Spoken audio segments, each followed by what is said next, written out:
Thursday, April 4th, BYB returns to the Florida State Fairgrounds in Tampa, Florida for another hard-hitting night of bare-knuckle action in the patented Mighty Trigon. Cub Hawkins makes his first title defense of the Police Gazette World Diamond Belt when he faces Chad the Butcher Kelly for both the Police Gazette belt and the vacant BYB Cruiserweight title. Agnesa Kirakosian and Shelby Cannon face off for the inaugural BYB Super Flyweight title. Plus, explosive cruiserweights Yuli Monster Diaz and Zion Tomlinson battle in a title eliminator matchup. And former title contender Rashad Coulter goes toe-to-toe with Brazil's Levi Costa in a heavyweight showdown. Catch these and much more. Visit BYBExtreme.com for tickets and information.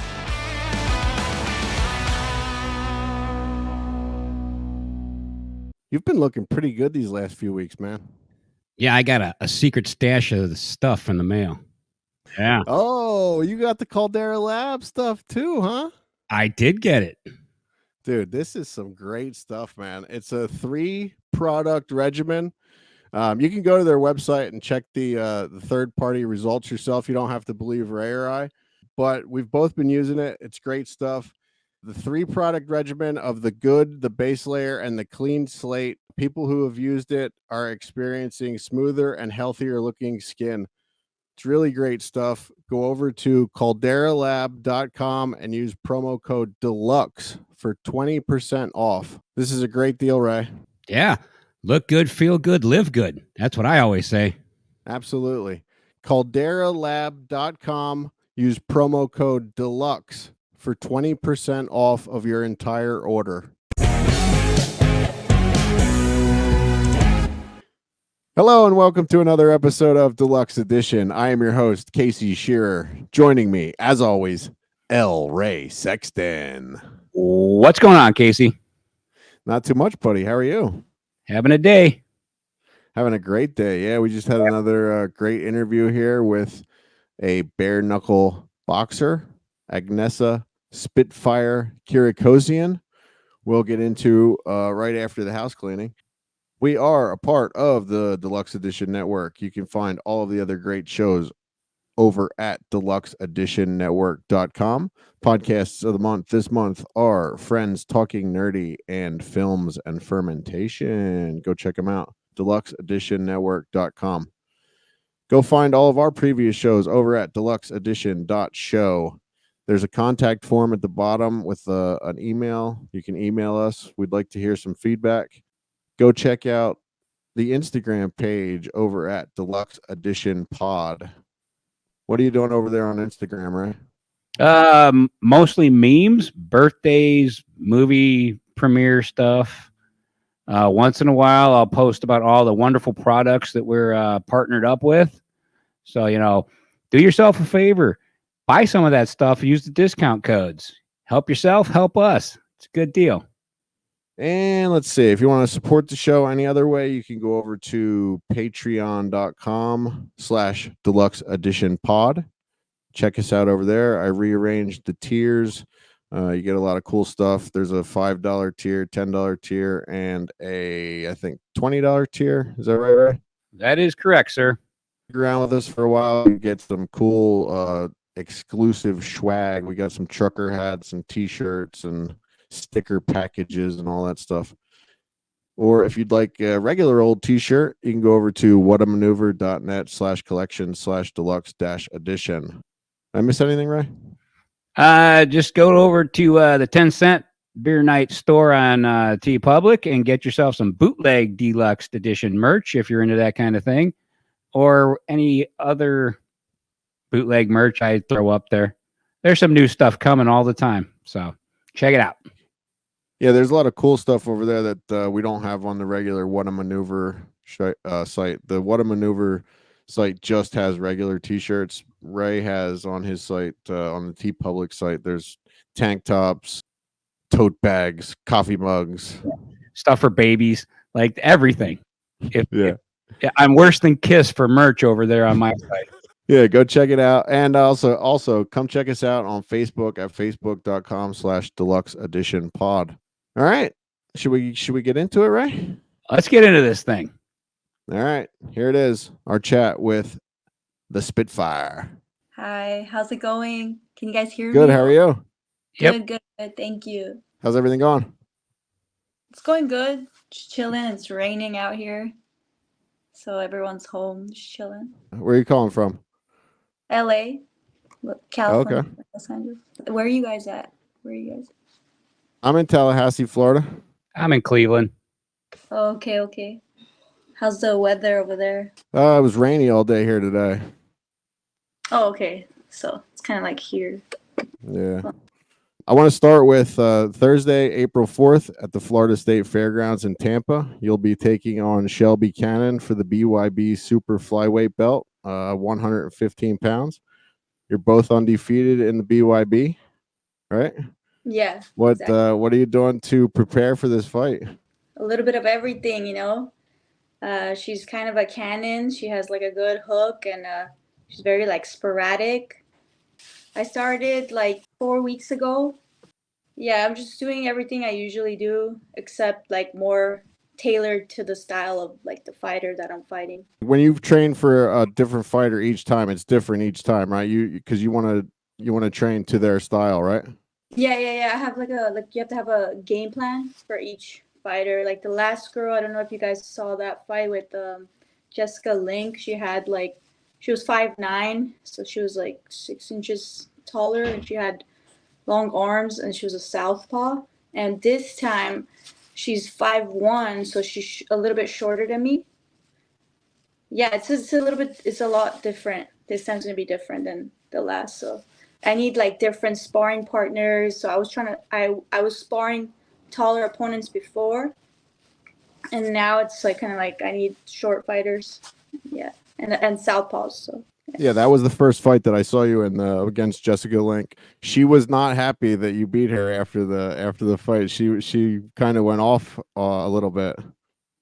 Yeah, she wasn't happy. It's like, at least like give me credit where it's due, you know? Like it's like usually after each fight, like I have like respect for the fighter, you know? Because it's like we were Sure. both in there, but I don't know. After she said that, I was just kind of like, really, like, and then you want to like rematch? What? Like, come on! Like you can't even give me my props.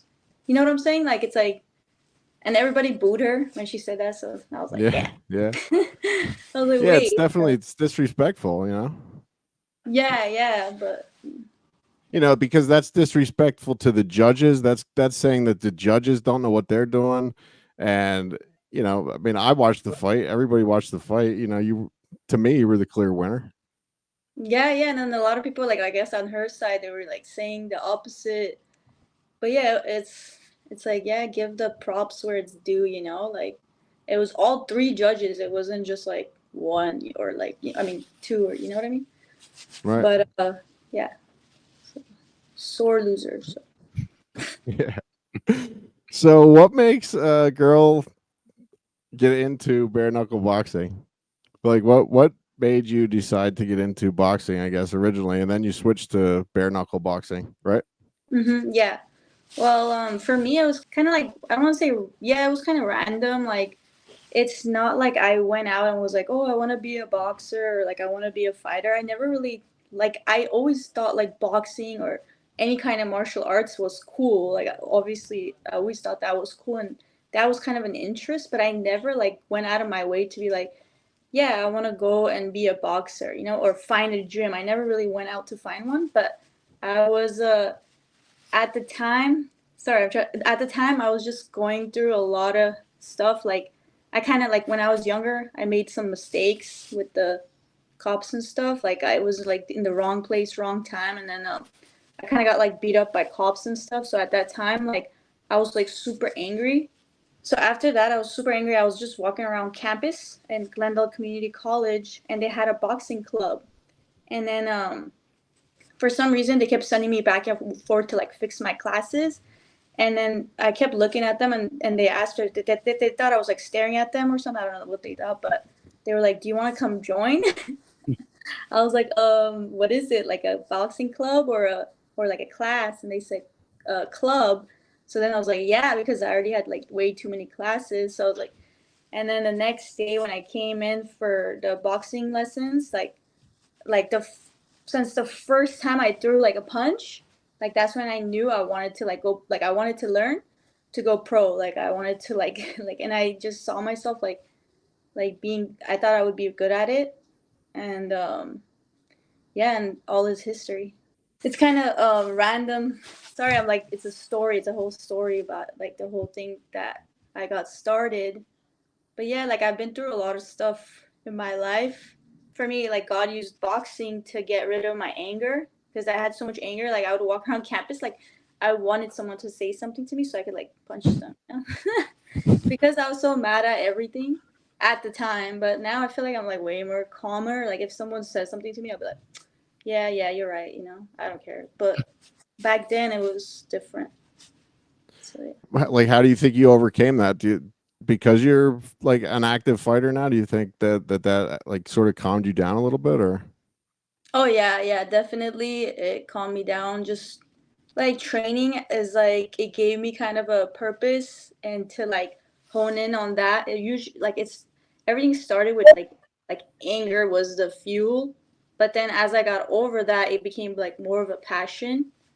So now it's like more of a yeah, it kind of just like I took all that energy and put it into boxing and just learning something new and it helped me have like discipline and it just changed my whole life and yeah it gave me like a fuel you know and a fire that I didn't know that I had. Like before that I was just a runner, like a cross country and track runner all of like high school and college too. So yeah, it was definitely something new to add to my life and stuff. But before that, like ever since like I was a kid, I always had that like fight in me. Like if I was like I used to like get picked on or whatever. Like when I was little, I would get into like so many fights that I'd skipped.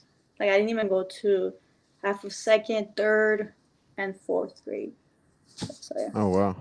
because I was always getting into fights and stuff, and I just told my mom like I'm not trying to go, and I was in Armenia, so and then I just when I was gonna move here anyways, so she thought that was a good idea. So Oh, this was so the like when the cops and all that was that in Armenia? no, that was here. Oh, that was here.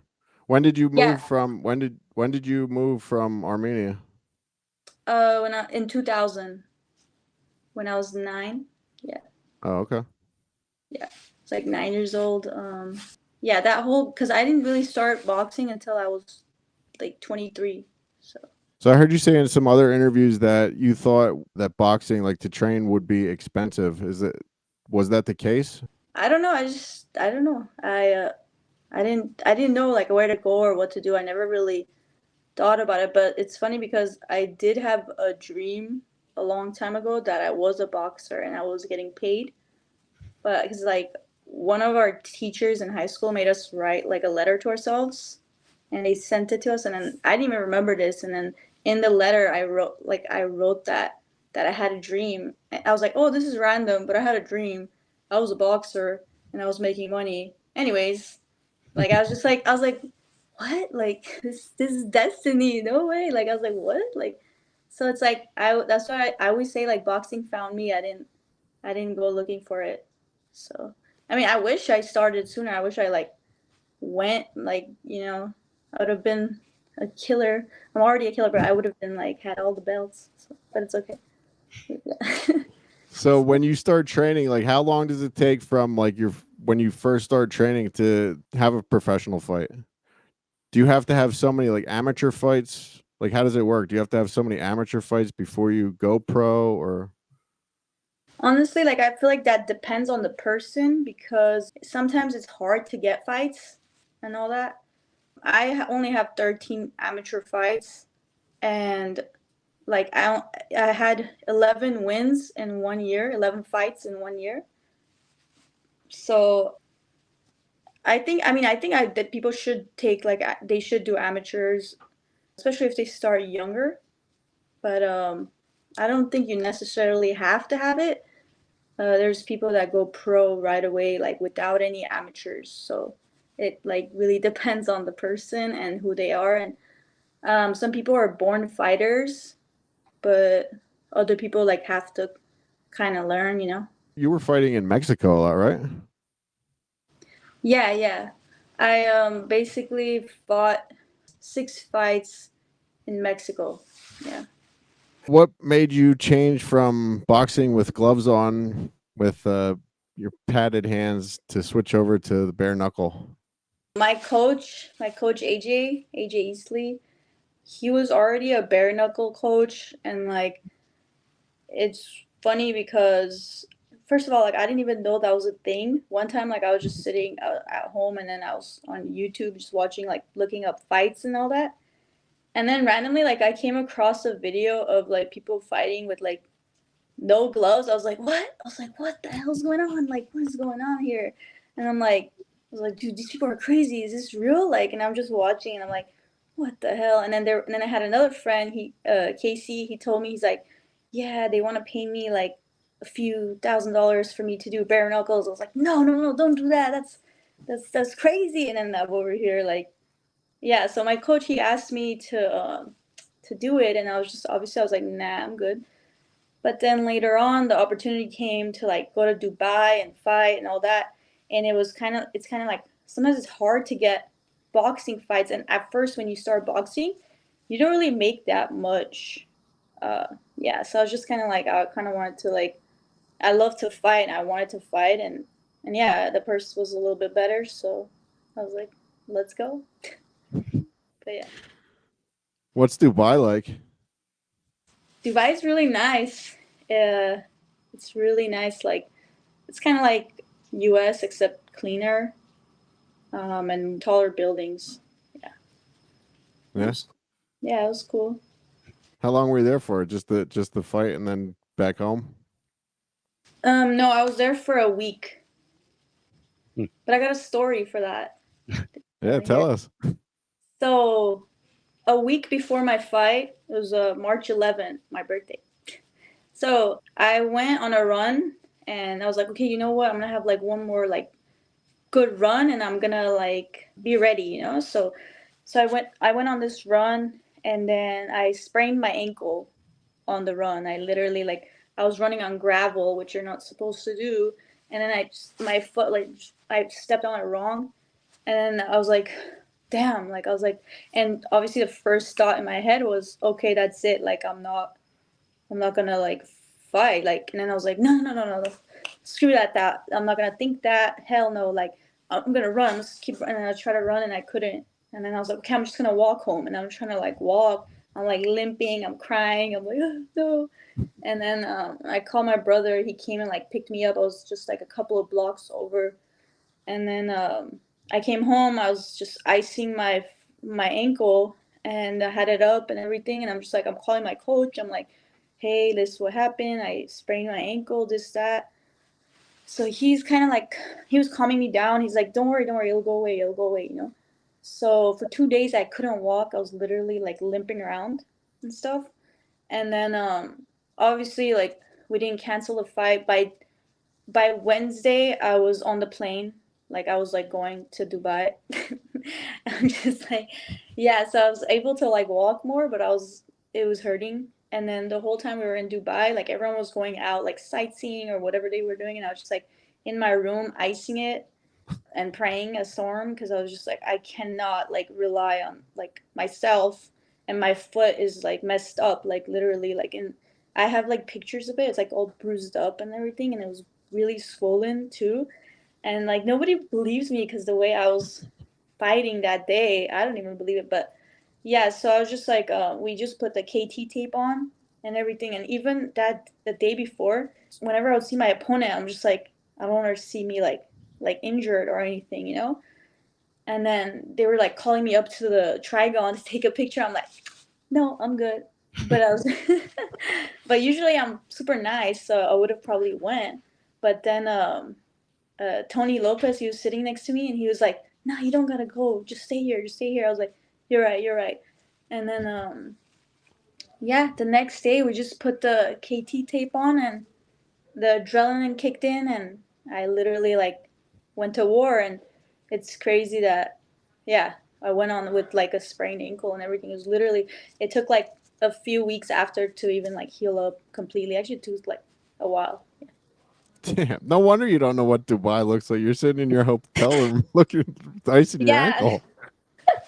I went out the next day. We only went out the next day, and then I wanted to go to like the desert and stuff, and everyone was like, "Oh, let's go to the mall. It's so nice." And I was like, "Really, the mall, bro? Like seriously?" And then they just made me walk around. I was just like, "Dude, my foot hurts." And I was just kind of grumpy because I was just like, they're just making me walk around. But it was nice. Yeah, they had like a big fish tank, and they have a bunch of sharks in it in the mall. So that was cool. But like they were just trying to like sell us stuff. I'm like, bro, I made some money, but I'm not trying to buy costume or whatever. So yeah, and I used to be a salesperson too, so I'm like, I'm not trying to be haggled right now. But everybody else was like falling for it. But I'm good. Yeah. Where are some of the other cool places you've fought? Mexico, well, Guadalajara, Jalisco. That was nice. South Carolina, that was the last one. I think that's about it. Yeah. This next one is in Tampa, Florida. So I've been there already, but Yeah, I'll be at that one. I'll be there. oh, nice. What do you do to mentally prepare for a fight? Mentally, like basically, I personally like I do a lot like of like I listen to motivational speeches. Like when I go to training, I'm always like listening to, filling my head with positivity, reading like positive books, praying. Just like my faith is important to me too. So yeah, like just surrounding myself with good people that are like encouraging me, or just telling me the truth. Just with like being like with family and stuff, and cutting myself away from like distractions and just like all the fun stuff, if you know what I mean. But yeah, so I just kind of, yeah, just working on myself, and that's like, yeah, it just kind of like makes me have to do it even more. I can't get lazy with that because that's important. Sure. Like 80% is mental. Or yeah. And you mentioned earlier that you were a cross country and track runner in high school and stuff. Do you still do that to physically prepare too? Do you run a lot? I just like, okay, I used to like run a lot more before, but now it's more sprints and drills instead of like long distance running. It's not like cross country where like you're gonna do like mile repeats or like hill sprints and stuff. I don't know. It's like it's a little different. Are the rules different from boxing with gloves on to the bare knuckle boxing? I keep hearing them say in the commentators say dirty boxing when the bare knuckle, and a lot of times like they're holding the back of their heads while they're punching each other. Are they changing the rules? How have they changed? Do you mean like boxing versus bare knuckle or just Yeah. Like what how are the rules different? Are they different? not really? I don't think they're different. It's about the same. Don't hit below the belt, and then dirty boxing is just like when they're like kind of like holding you or like kind of grappling you and stuff. So like how like bare knuckle is like a lot of people come from like MMA and stuff. So they do like little dirty tactics. Like they'll put like Shelby, she does that. Like she puts her head on your chest so you can't like hit her. Or like she'll just randomly throw you on the floor or they'll just hang on your neck and stuff. Or like kind of like hold your hands or something so you can't maneuver. So that's kind of like dirty boxing. Or like if they elbow you. The one fight I can't remember who it was, but there was two female fighters, and they just seemed like the one girl just kept like tackling the other girl, like they kept ending up on the ground. Was that my Dubai fight? Like that? Maybe, maybe Yeah, it that was because I was watching a lot of your stuff. we were just like throwing her on the. I don't know. Just it just worked out that way. She was trying to go to the floor. I don't know. Have you done any of the MMA stuff? Have you done any of that? I wish I wanted to. I really, really wanted to. My old coach, Jesse Lechuga, he passed away already, like from a heart attack. And then Rick O'Kane, which was his student, they both taught me a little bit of like kicking and grappling and all that. But yeah, I haven't really like. I've gone to like a what was it? A Muay Thai gym, and then I remember sparring like two of their like best girls, and I kind of did a lot of damage to them. And then they were like, "We're gonna convert you over," and it was funny. They were like, "What the hell?" Like, I only know a little bit of kicking, but I was just like, I know how to fight. So Yeah, Muay Thai is a lot of kicking, right? yeah, kicking, elbowing, yeah, everything. Yeah, like yeah, it's just I don't know. I really wish I could do MMA too, but I'm already kind of getting older, so I can't be like learning all that now. I mean, who knows, But I'm just gonna What do you focus mean on getting boxing. older, aren't you? You're only like I'm 32, so you have a little time yet. yeah, I don't know. Let's see. What advice would you give to young female boxers who are interested in getting into the sport? I would always say to work hard, have like dreams, write down your goals and train hard, but train smart and find the right team. Yeah, have a good coach and just keep going. Like even if like so many things like will come in your way that are gonna stop you, so many obstacles, but don't stop. Like if you really have it in your heart to be a champion or to go forth in the sport, like don't let all the obstacles of life like stop you. Just continue to work hard and like even if you don't feel like you're good enough, you will be like if you keep working hard for it. Like be encouraged, because it's like the gym, the gym is a very humbling place. It will humble you. Even if you win a fight, you beat up people in sparring, whatever. It's just like I feel like I'm always at like level one. Like I always feel like I'm at zero and I'm starting over. I'm never like, oh yeah, I'm the shit. Like sometimes yeah, I feel like that, but it doesn't last.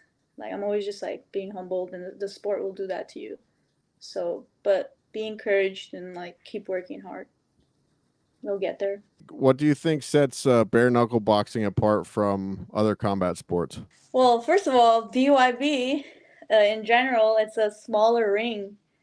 Even like it's the smallest combat sports arena in the whole world. Like, except for the telephone booth one. Yeah, I Yeah. guess that's smaller. But in general, yeah, it's smaller, and then you have no gloves, so it's bone to bone, bad to the bone. I'm just kidding. But yeah, yeah, it's just it's a different game ball. It's a real it's a professional street fight. Yeah, technical street fight. Now, coming from the boxing ring to the Trigon, can you notice a difference in how much smaller it is? Oh yeah, it's really small, super small. Another difference is that in boxing, like I'm used to hitting hard, with the boxing gloves on. So I'm like, my coach is like telling me like, you don't gotta hit that hard. I'm just like, yeah, but I don't know how not to hit hard. Like, but I'm supposed to like, snap it and because that's how you get more like cuts and all that. But I don't know. Whenever the adrenaline like kicks in, I don't know. I'm just hammering away. So, Yeah, I imagine when you're trying to punch somebody in the face, that it's kind of hard to not do it as hard as possible. yeah, right. It's hard. I gotta work on that because it's like boxing. You just like you hit with full power because you know you're not gonna hurt your hand. But in bare knuckle, you could actually break your hand. Like my friend Puma Isaac, he like broke his hand in a bare knuckle fight. Yeah, so Wow. yeah, careful. Now, what do you do outside of the Trigon? You're a cosmetologist, right? Yeah. I have my license in cosmetology. I help my mom on the side, assist her on the weekends. Like if she really needs help, I'm like, fine, I'll come help you. But yeah, I like photography, making videos, like videography. Just yeah, watching movies. It's fun. I used to paint and stuff, so I'm trying to get back into my art too. And like I love to like hike and like all that stuff. nature. Nice. Going back to the you watching the videos on YouTube of the old bare knuckle stuff. Do you ever see any of the stuff that Dada used to do in his backyard? Oh, I haven't seen it, but I heard about it, and I met him, so he's a funny character, funny Yeah, guy. check that. We had him on the podcast. Yeah, check that out on YouTube. Just type in Dada 5000 backyard brawls or whatever. Yeah, Okay, it was nuts. That shit was crazy. no, I And can't it's believe he did crazy that. to see how much it has grown because he literally started it in his grandmother's backyard and now it's BYB Extreme, you know? Wow, that's crazy. Who would have thought, you know? Yeah. Yeah, it's awesome. Yeah, Yeah. it's very exciting to watch, man. I've been at a couple. I was at the one in no, I've been at one. I was at the one in Miami, the first one, the Brawl in the Pines at Pembroke Pines. I was there at that first one and I'm hooked. It's crazy. I love it. Nice. Yeah, it's weird. It's like I never thought I would be boxing or like bare knuckle fighting. I never thought I'd be doing any of that. But, here we are, life is crazy. Yeah, Yeah. and are you training people now as well, right? Sometimes I was like training like some kids and some people for a while, but then I kind of just decided to just be focusing on the fighting more. Just because it's like sometimes I'm just too tired to like hold mids and like meet up with people and all that. Maybe I'll do it again because I do have like I'm pretty good at like teaching people and all that. I'm a good teacher, I think. But yeah, no, I'm not really doing it right now. I guess it would be pretty hard to train someone else too while you're training for a fight as well, you know? Yeah, it's just like I'm just so tired and I just feel like I should be like resting or watching film. Yeah, just right now I just like my heart's not really in it to be training too many people. Like yeah, like if it's like somebody who really needs it or something, I will, or maybe after the fight, when I have that Sure, like time of the break. sure. Yeah. What did I miss, Ray? Do you ever worry about long-term problems with your health? Oh yeah, I do actually. Yeah, bare knuckle is like it's like my hands like after this last fight, they were hurting a lot. So I was just like oh like just washing my hands. I was just like, and then like after the fight, I was trying to like send like thank you to everyone. I was saying congratulations. I was just like, dude, my hands were so bad. I was just like copy paste copy thank you. I couldn't. I was like this sucks. And then I swear it was like my hands were bad for like 2 months. So I was just like I was thinking like damn like how's it gonna be when I'm older? Like holy shit, am I gonna be able to use my hands? So I was just kind of like wow, how long do I want to do bare knuckle? I feel like boxing isn't as damaging to your hands. You know what I'm saying? Like, Yeah. uh, yeah, I don't know. Hopefully, but that's another reason like I want to like be really good at it because the better you are, the less damage you take. You know, I Right. mean, the last fight, like she had length. I don't. She had like she had length on me, and her hands were longer, and her fists were huge. So yeah, I was kind of like, I was really upset at like that I got hit and stuff. Even though I won, it was just like, dude, like, but everyone's telling me like, you know what, like if it rains, you're gonna get wet. Like if you're in a fight, you're gonna get hit. And I'm like, yeah, but I want to be like, I want to be like the Matrix. You know? I've had dreams like that where I'm just like fighting and I'm just like, I don't get hit, and I was like, yes. Like the day before my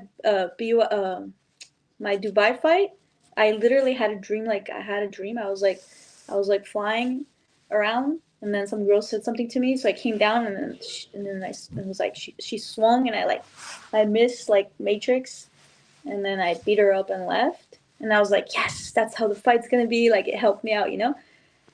But then the fight, like I was like, bro, why am I getting hit? Like I was so mad. Like I get mad at myself because I'm like, I don't know. I expect myself to be perfect, but I'm starting to learn that, like, that's not really a thing. You can't be perfect. No one's perfect. So I'm just kind of, yeah, I'm just trying to be better, but you can't be perfect. Only be better. Well, in a cage that small, you're gonna get hit. There's really nowhere to hide. Yeah.